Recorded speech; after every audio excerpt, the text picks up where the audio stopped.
Hi. Hi. So funny thing about my computer, it's so small, an Ethernet cable doesn't fit. Okay. So we'll make it through, I think.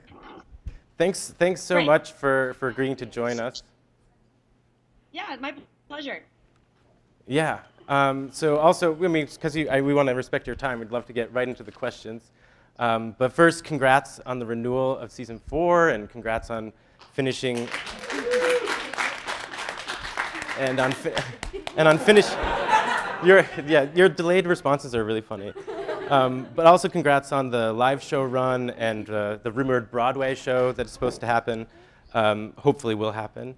But I won't ask you too many questions about the show's future or anything like that. What for prep, the students watched the episode of Will Scarsdale like Josh's Shayna Punnam, and the Where's the Bathroom song and the Jap rap battle song. So some of the more Jewier aspects of the show, and obviously our class is about Jewish humor, so we're interested in Jew stuff. So the beginning, we're going to talk a little bit about more of those things. So the students also submitted a bunch of questions to me over the weekend, so I've incorporated some of them, but hopefully we'll have time for them to actually ask questions as well. So to start off, why don't you tell us a little bit about where Rebecca Bunch's character comes from, where her Jewishness comes from, how much you borrow from your own life, from the life of your co-creator, Aline Brosh McKenna, how much is pure invention, and how that all works. Sure. I apologize for any breaking up of the Lauderdale, and I don't know. Well, I'm full Jewish. Aline is full Jewish. To get into it, I'm pure Ashkenazi. Aline is half Sephardic, half Ashkenazi. It's a major part of who I am. I mean, part of it is I was raised pretty secular, but always raised with this idea that I was, Jewish. And I grew up in Southern California in this I grew up with kind of eccentric, neurotic parents in a beach town where we didn't really fit in.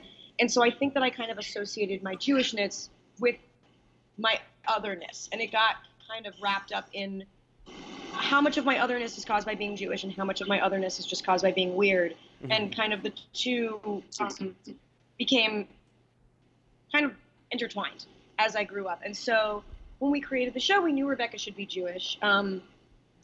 But I think we came up with the last name Bunch before anything. And that's what led us to believe, okay, well, Rebecca's father left.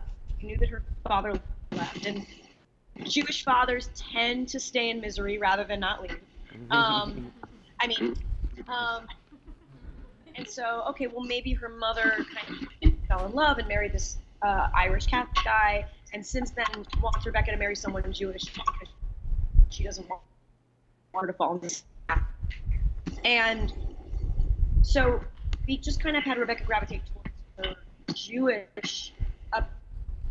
Funny because it's something we're talking about season 4 that we have to acknowledge that she's half Jewish. I mean, she has this whole other side of her family that she hasn't gotten to know, that she's been estranged from. And so the Jewishness of the show very much comes from me and comes from Aline.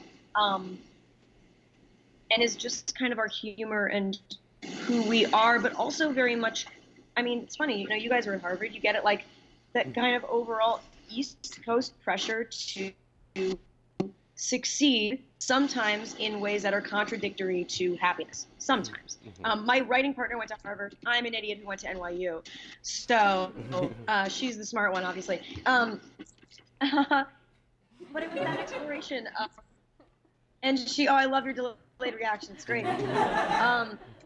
But she knew a lot of people at Harvard when she was there who, she talks about it, who went kind of crazy from the workload and got put in, there's like a hospital at Harvard, there's like a mental McLean, yeah, hospital or something. She talked about it that like, oh, it'd be like, where's so-and-so? They'd be like, oh, well, they're doing a couple months at whatever McLean is the answer, yeah. Harvard Center is for people who need a break. Yeah, and so that was definitely an inspiration. So it kind of comes from many, many aspects, but definitely like the pressure of being an East Coast Jew, and I think also the pressure of just general immigrant culture to succeed, because success is survival, is really important with the character's upbringing. You know, I think it's an important structure of the show, this idea that Rebecca Bunch must leave New York to end up in LA, or near LA, right? To go from Jewishness central to Goyish land in some way. Is that, and that sort of reflected in how you grew up. Do you think your life and your artistic life would be different if you had actually grown up in New York? Yeah. Oh yeah. Yeah, I mean, the feeling of being unhappy and neurotic and anxious in a place where there weren't even words for that. Mm-hmm. I mean, I felt like I grew up a lot of times just talking about dark things like, you know, death and Sondheim and the. What are you talking about, Taco? And it's just I had no until I started doing more theater and I kind of started to meet people with whom I gelled. Yeah, it definitely created my point of view. And you know, you hear the same, not to compare myself to Tim Burton, but part of the reason Tim Burton has his aesthetic is because he grew up in, I believe, Burbank.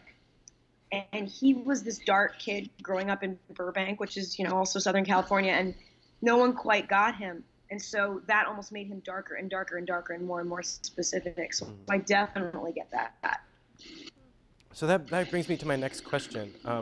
Because when people think about Jewish humor, especially in the US, they automatically think of neurotic types. You know, your Woody Allens, your Jerry Seinfelds. And this is someone who's usually a talker, right? Whether to a therapist or to anyone in general. And one of the intriguing things about your show is that you have a Jewish character going through mental anguish and mental health issues. But not only is she a woman rather than a man, a Woody Allen character, but she often sings as much as she talks.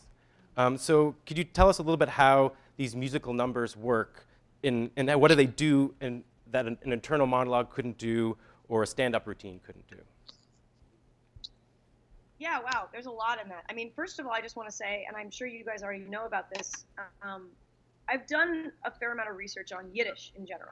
And, you know, part of the whole Jewish humor aesthetic and the whole culture comes from literally the language of Yiddish, which was started in, I think, the 1500s, and was literally called German despite the Germans. It was the way that Jews could talk to each other in secret and not get oppressed by their Christian German oppressors. And so inherent in the Yiddish language are phrases that are like akin to the dog ate my homework, except they're very funny and biting. And so part of the language itself is this very, very dark humor, the idea of fighting back in kind of a backhanded way, fighting back with your wits, fighting back with intelligence. And when my husband and I were in Israel, my husband and my songwriting partner and I, we all wrote an album of basically Hanukkah comedy songs a couple years ago called Suck It Christmas. And we were in, and we played our tour guide a couple of the songs. And he was like, oh my God, like this is the culture that you get from the diaspora that's been completely lost in Israel. Because Israel, after the Holocaust, adopted Hebrew as their official language, which up until then was like Latin, except it was a little more frequently used, you know, in religious school, but it was kind of a dead language, which is why if you learn Hebrew, you have phrases like Coca-Cola, t-shirt, like it's a very ancient language that was recently revived for common use. And part of the reason they did that was they saw Yiddish as literally a weak feminine language of a defeated people. And they wanted to adopt Hebrew as the masculine biblical language. And so you have these fights among Jewish people, and I don't think it's conscious, but among like Yiddish being the feminine and Hebrew being the masculine. So I think that's always been very interesting to me, of the anxiety and the over-talking and the self-doubt coming inherently from Yiddish. And then you, of course, get into things like epigenetics where, you know, you have this learned trauma from things like the Holocaust making us all anxious because that's how you survive, and that's a whole other thing. Anyway, music. The music, it's a hard needle to thread because we're doing a lot of things. We're doing what musical theater does, which is when you have too much emotion to speak, you sing. we are also, I see songs as, even when they're dramatic musical sketches, because there's an organization to writing sketch comedy that really helps me write songs. Because in sketch comedy, you're taking one idea and you're blowing it out and you're exploring all aspects of the idea. And to me, that's the same as writing a song. And so we're looking for both moments of emotion, but also an idea that we can really stop the plot and just look at an idea and in kind of the nitty gritty ways and explode the idea and look at it from all points of view. And then plus 9 times out of 10, we want it to be funny. And so it's very coming up with the song concepts. Once we have the concept, it's a downhill slope. But coming up with those concepts, especially the chorus line, which is, you know, the humorous thesis statement of the song. You know, your chorus or your tagline in any song is your thesis. It's like writing an essay. And so once you get that thesis, it's all downhill. But coming up with that thesis statement for every song is really hard. Yeah, and over 100 of them, so that's a lot of work. At 110, it's a nightmare. Yeah. So this is somewhat related, but not exactly, but related to the idea of an internal monologue or having too much emotion. Is that one other question that came up from a lot of the students was, well, what your treatment of mental illness is and how you work with it in the show. So as I said before, you have this classic trope of Jewish American, men mostly going to their therapists. Only the therapy isn't really there to help them in any way, right? Most of the time, the therapy is there to justify whatever romantic conquest they're going to do by the end of the film, right? So it's not really about, they're supposed to be neurotic, but that's actually a positive and even attractive thing. But for your show, the crazy ex-girlfriend is really crazy, quote unquote, right? And in the clinical sense. So one of the questions that students were really struggling with is how do you deal with such a stigmatized and difficult topic, such as mental illness, but also with humor? And also on top of that, how does that evolve from season to season? Well, I think from the beginning it was inherent. I mean, the show is all about taking stereotypes and the things that we expect the characters to be, the things the characters expect themselves to be, and then going deeper and thinking, well, what actually makes them truly happy? Because ultimately the show's about happiness. And the thing that makes us happy is not going to fit into a box. I mean, people are full of contradictions and things that don't make sense. That's just what being a complicated, human being is. And so from the beginning, there was this idea of exploding stereotype in a really truthful way, and that's kind of all we can do. And I myself, the character has been since diagnosed with borderline personality disorder. Although my writing partner and I have very intimate experience with people with borderline, neither she nor I are borderline. However, I have experienced things relating to anxiety and depression and OCD, which has a lot of overlap with borderline, and also the fear that I might be crazy. I really relate to that. Mm-hmm. And so all we can kind of do is dig into the truth. I mean, I think that the kind of comedy that I don't really like anymore is comedy that laughs at the characters, comedy that's mean-spirited just to be mean-spirited. My first writing staff was a lot like this. I was the only girl on it, and I was the youngest too. And it was just a very, just kind of culture of meanness. Like, why is this character doing it? Because it's funny and they suck. Like that's, and there's a type of show that does that, and there's still shows that do that.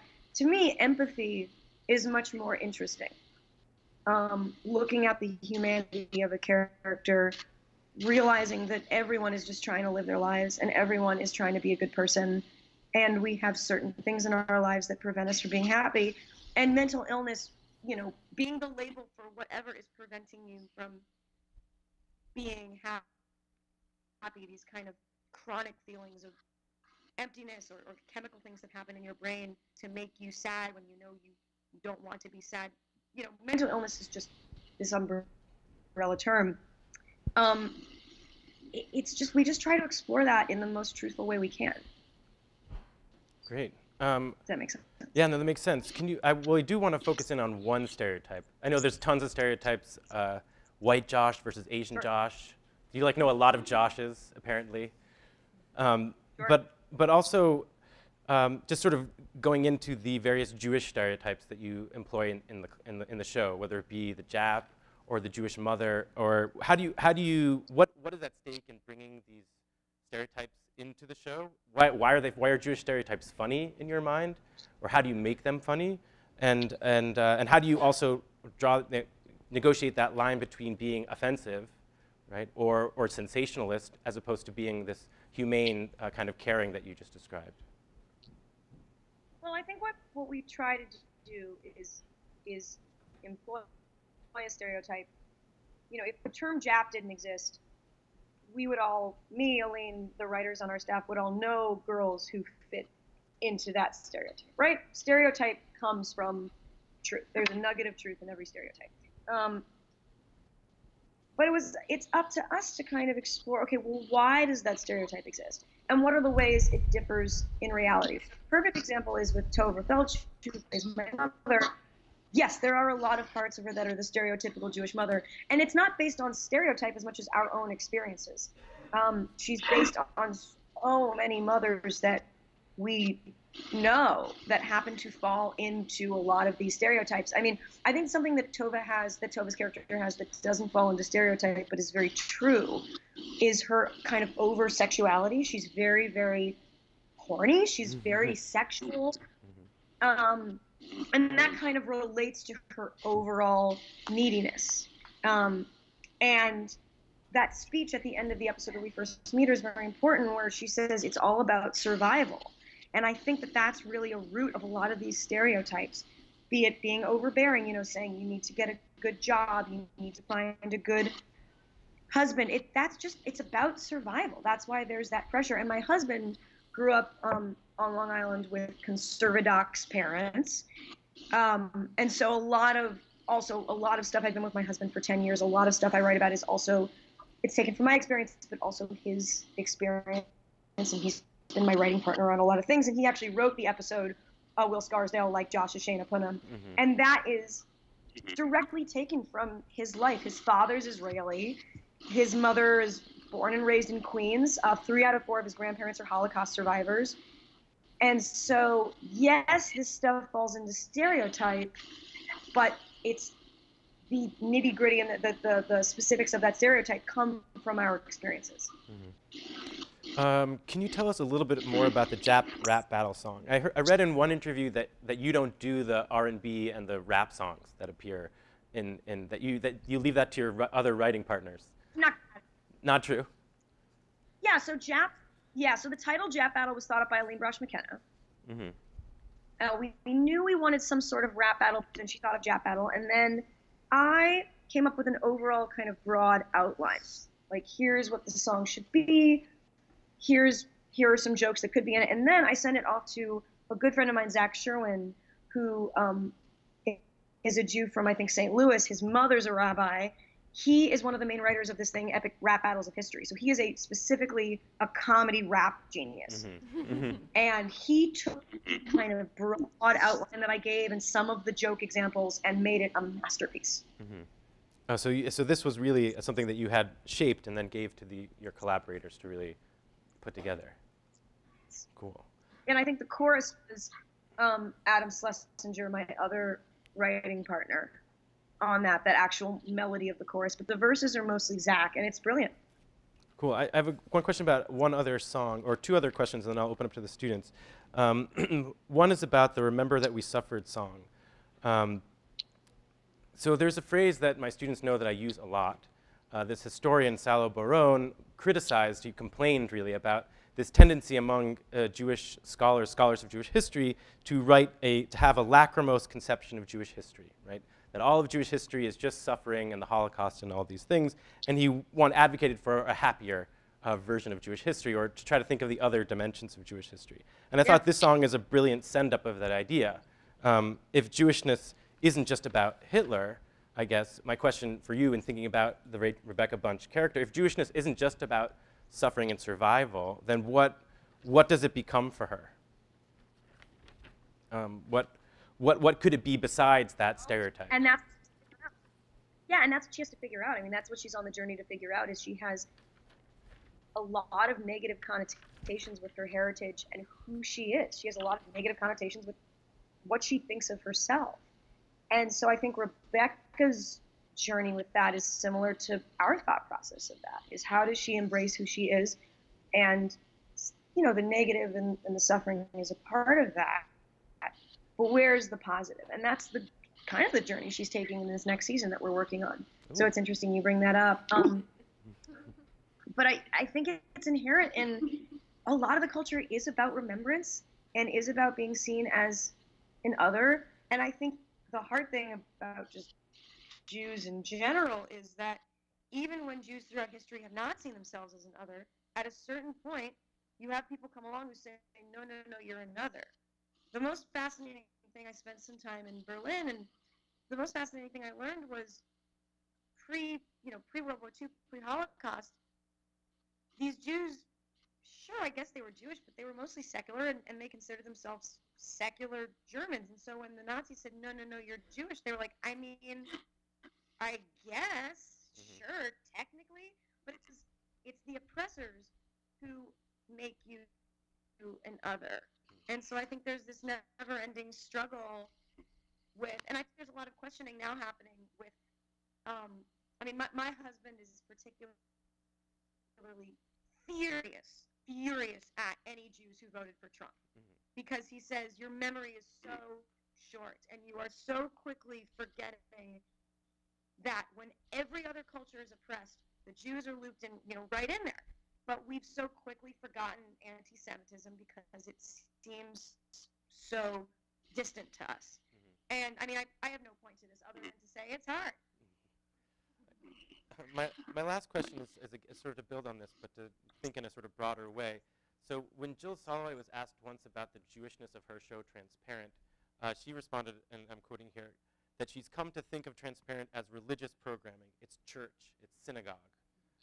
So you've stated before that, you said earlier that you grew up in a secular environment, as Rebecca Bunch does, sort of. So do you think of Crazy Ex-Girlfriend as religious in some way, or does it not preach in the same way that, say, Transparent does? That's one part of the question. And the second part of the question, which may or may not be related, is how you see Crazy Ex-Girlfriend in line with all these other shows, contemporary shows, mostly by women, about Jewishness, whether it be Transparent, Broad City, and The Marvelous Mrs. Maisel. So you can think about how to get to that question however you'd like. Well, I think that Crazy Ex-Girlfriend is about what makes us happy, and why are we here, and what's our purpose, which is inherently religious, because that's what religion seeks to do. That's why religion exists. Religion is looking for the deepest questions, the reason that we're here. So there's always going to be some fundamental overlap with religion, and not just with my character's Jewishness, with Josh Chan's Catholicness, with him, his main advisor being a priest, this questioning of what will make me happy, what is my purpose, what is right and wrong. So in that way, it is inherently a religious show, not just a Jewish show.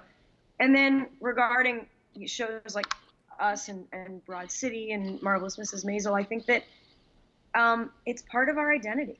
You can't really separate one's culture from one's identity, which is why, we talk about representation in Hollywood, and yes, writing parts to be colorblind and writing parts to be any culture is very cool, but what's even cooler is when you write a part specifically to be an Asian bro or a Filipino bro, or because culture is a main part of characters, and it is a big part of identity, and embracing that and getting specific with culture, I think, makes something way more interesting. Cool, thanks. So now I guess we'll open it to questions from any student that wants to ask a question. We have a mic that's coming around, so ask away. Silence in the room. Okay, here's the question. Hi. I was wondering, it's interesting, I was going to ask you a question about the character of Father Bra and how, in like a micro sense, how you come up with a premise like that, because it's so funny and so original. And in like a broader sense, just like what's the generative process like for you when you're writing an episode, and how does it, because characters like Father Bra are pretty central to the structure of the show. Like he delivers revelations for Josh pretty frequently, and it's done in like such an organic way. And I was just wondering, like, because I'm an aspiring writer, and I just like don't really know how to do that kind of stuff, and it feels very clunky when I do it. And yeah, I guess I was just like wondering what your generative process is like and how those concepts get solidified.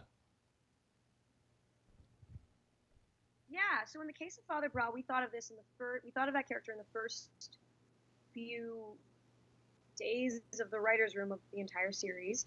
And part of it was embracing, okay, well, Josh is, okay, so he's a Filipino guy growing up in inland California. He's probably going to be raised Catholic. And we thought, okay, so say he has a Catholic advisor, but what's our Southern California twist on it? Because everything in the show kind of has this sheen of light, happy SoCal.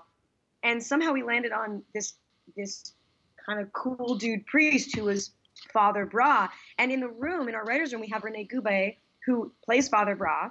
And he kind of helped through kind of just improvising in the room, like, how does Father Bra speak? What's Father Bra's point of view? And then he just kind of got the part because we saw him as Father Bra. And so I think, first of all, just in general handling both Catholicism and Filipino culture, it's important to have a writer's room where people have been raised Catholic and are Filipino. The show isn't just two Jewish women doing research and going off of like life experience. It's us actually having people on staff who have these experiences and putting that in. And so it was just embracing what are people actually like. And then also, I think our gut would be, she and I are both secular liberal Jews. I think that the gut reaction would be to be cynical about any religion, but but part of life is people being religious and having different religions and getting really positive messages and having positive experiences with spiritual leaders. And so we wanted to embrace that aspect too. Great. Next question. So it's all about truth, really. I mean, it's just what is the way the world is as opposed to the way you want the world to be.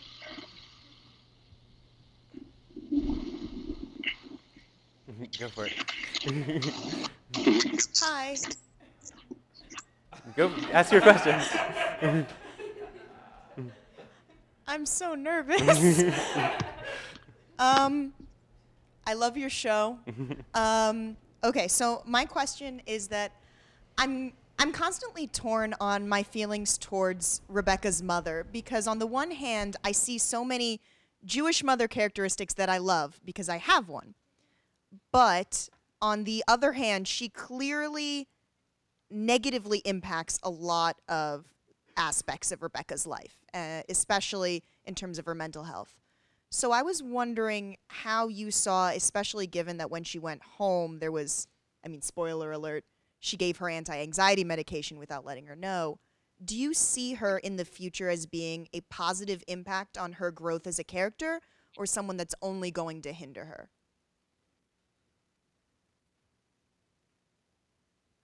Thanks. Well, at this point with Rebecca,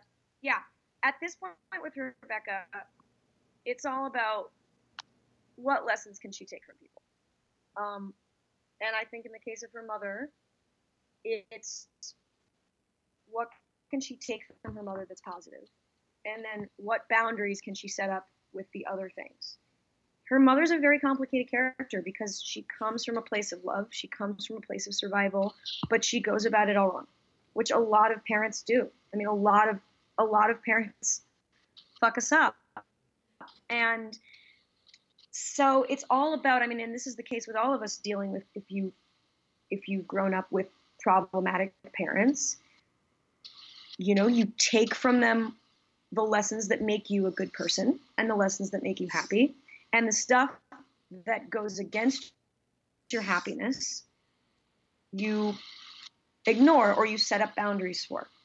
And it's a hard thing. I mean, it's the case of a lot of Jewish mothers where they mean well and a lot of what they do is amazing.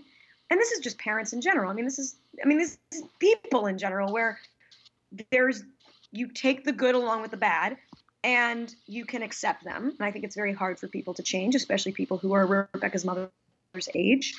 You can't change anyone who doesn't want to be changed. And so it's a matter of, all right, well, how do I deal with you? Next question. Hi, I just want to say, first of all, thank you so much for taking the time to speak with us. Something that I think about when I watch your TV show or when I watch a show like The Marvelous Mrs. Maisel is, why would a non-Jewish person find this funny? And I'm curious how you think about that, or if that crosses your mind when you're writing the show, and how that plays out. You know what? It totally does. And then we did that song, Where's the Bathroom, which I was one of the main writer of that song. And to me, it seems so specifically Jewish. And then I've gotten so many people who aren't Jewish saying, oh my God, that's my mom. I mean, my assistant at the time was Nigerian, and she was like, yep, that's my mom. That's my mom to a T. And so I think there are a lot of similarities with parents in general being overbearing, but also specifically parents from immigrant cultures, because it's all about, we made sacrifices for you to live like this. And that's Indian parents, Pakistani parents, Greek parents, Armenian parents. I live in Southern California. I know so many Armenians. Armenian parents are very similar to Jewish parents. And so I think that's what's really cool is you start with, the more specific you get into your own culture, the more specific you get, the more general you get in a way. I remember that moment in The Big Sick, if you guys saw The Big Sick, where Kumail says to his parents, we moved to this country only for you to be more rigid about your tradition. That's how so many people I know feel about their parents. I mean, that's how Jews feel. That's how my husband feels about his Jewish parents, especially like the Israeli side of his family. And so I find that the more specific you get, you actually reach out to people a lot more. On this side. Okay. You pass the mic. On this side. Okay. You pass the mic. Hello, and thank you again. I guess I'm just a little curious. You had mentioned earlier that sort of your comedy and artistic career came in part out of feeling out of place in Southern California. Why? And also that the town of West Covina is sort of overlaid with this sunny Southern California sort of cheer. What made you want to delve into some of the darker characters? In particular, I'm thinking of Greg in season 1 and Nathaniel, who rings a little too close to home for me. So they're exceptionally well done. Why lean into that if you felt out of place? Wow. Yeah. Oh, well, I think that the idea, definitely in season 1 of, Greg was based on some aspects of myself, the way that I felt growing up. He was also based on our director and executive producer of the pilot, Mark Webb. We rewrote a lot of Greg's dialogue with me just improvising aloud with Mark. And the idea of there being someone in the town who saw through Rebecca's shit and was going to be kind of her moral arbiter. And also then also exploring different romantic comedy tropes. And, the fantasy of the good guy who undervalues himself seeming like the perfect choice. And then, of course, he's actually a self-deprecating alcoholic with a lot of problems. And then same thing with Nathaniel. Nathaniel was created almost solely to take the piss out of the trope of the reformed asshole. The guy who love can, somehow make better, which isn't what happens in life. I mean, the guy can think he's made better because of love, but it just actually reinforces a lot of his problematic thinking, which is, if you check out the love duet in this season finale, it's a broken person who's almost learned a lesson, but he's learned the wrong lesson from falling in love.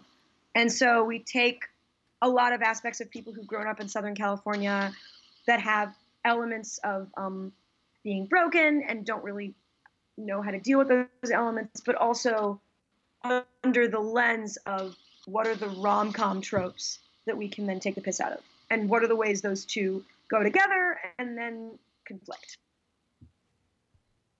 Great. Next question. Any other questions?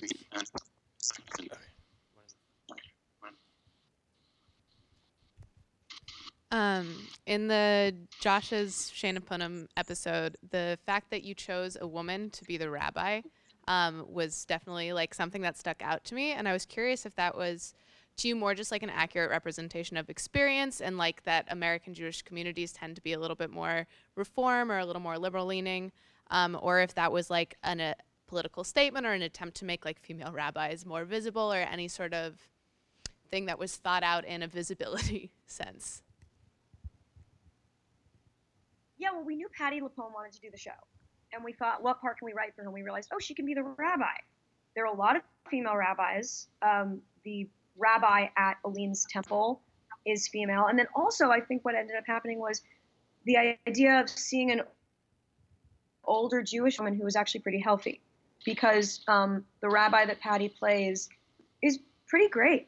And she's not overbearing and selfish like Rebecca's mother. She has elements of Jewishness to her, obviously, which is not bad. She listens, and she really actually wants to help Rebecca. So I think that was really cool to explore a positive older female character on the show, a positive older Jewish female character on the show. And so it was a bunch of things. It was the reality, exploring the reality of life, but also what's a type of character we haven't explored before. And Patty's Italian, which is basically being Jewish, and she did such a great job with it.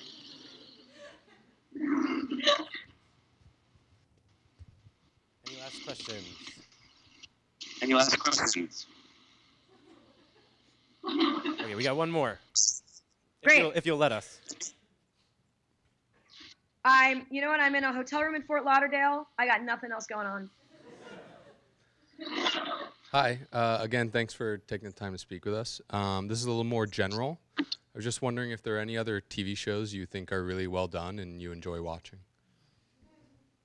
Oh my God. I mean, first of all, I'm so behind on television because there are 450 scripted television shows alone. Yeah, I mean, I so many. I mean, Catastrophe. Broad City, there's a little show called Game of Thrones that's pretty nifty. The Americans. I need to watch Mrs. Maisel. I know, I'm the worst. Better Things. I mean, there are so many. Television is in a renaissance right now because writers are given freedom. I mean, as a writer, it feels like almost pure creative freedom right now, and that's why we're in peak TV. And when you support writers, and writers who know their shit and want to say what they want to say and don't overwhelm them with notes and give them the freedom, you get good shit. And that's across the board with any medium, and it's why we're in such a shitty era right now with blockbuster movies. Is my husband regularly makes a living punching up big studio movies. The writing is 30th priority. My husband did punch up for both Teenage Mutant Ninja Turtles movies. And I can tell you that the writing on movies like that is an afterthought.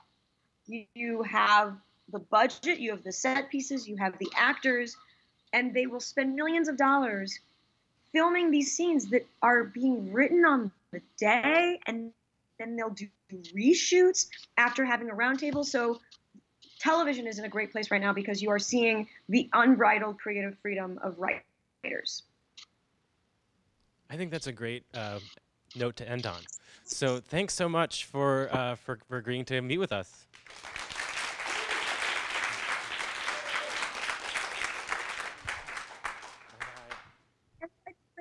Much. My Skype sucks as usual.